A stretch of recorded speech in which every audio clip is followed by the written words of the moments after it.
It is important to continue this segment. You may think I'm pulling magical rabbits out of hats all the time. You may think that this is a contemporary phenomenon only. No, these things have been true since mankind itself. Okay? The devil is a true creature. The ontology of the devil is true. It is a thing that does exist. So these things have been true since mankind itself. Even antediluvian, the Bible is pretty clear on these particular issues. We commence with a prayer again. Saint Michael the Archangel, defend us in battle. Be our protection against the wickedness and snares of the devil. May God rebuke him, we humbly pray. And do thou, O Prince of the heavenly host, by the divine power of God, cast into hell Satan and all the evil spirits who roam throughout the world, seeking the ruin of souls. Amen.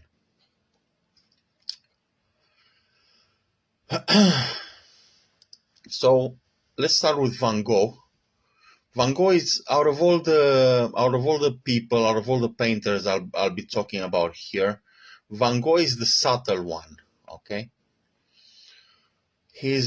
And also being the most subtle one, he goes to the heart of the matter, okay? So here is Van Gogh's Starry Night. Van Gogh goes to the heart of the matter. Judging from his life, he lived a very unhappy life.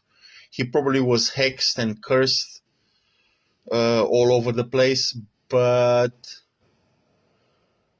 this particular work of art, Starry Night by Van Gogh, goes to the heart of the matter. The fact that people can read in the stars, the fact that stars can announce or prophesize events which are to come. Okay, so yeah, a very, very subtle painter, a very, very subtle character. You must know how to read Van Gogh. You must be able to go beyond the surface, right? Beyond the face value of his works. Very, very bright person, a genius, a true genius. Here's another true genius, Salvador Dali. Of course,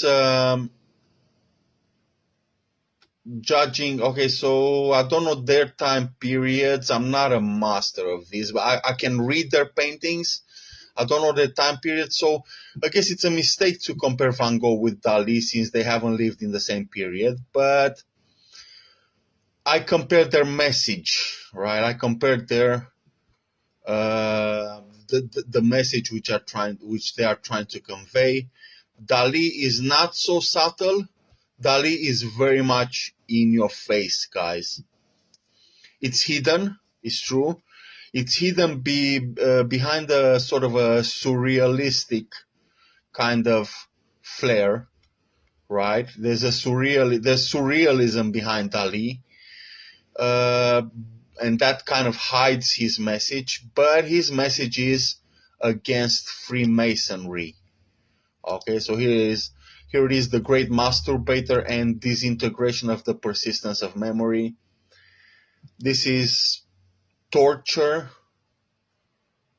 This is how women are tortured by Freemasonry and how eventually they are cut into pieces in order to understand something scientific, right? That is the message behind Salvador Dali. He is very much in your face, very much against Freemasonry as such. And here is Velazquez. This is Venus at a Mirror, I believe. This is a reference to witchcraft. There exists in witchcraft, in absolutely all forms of witchcraft, have the mirror ritual. The mirror ritual prescribes that a witch should spend hours long every day in the mirror such that every detail is perfect. and they should recite mantras, and they should do affirmations while looking in the mirror. It's a very unhealthy, counterproductive type of habit. And here is Las Meninas. This is an allusion that the Spanish royal court is infested by these demons, by witches, by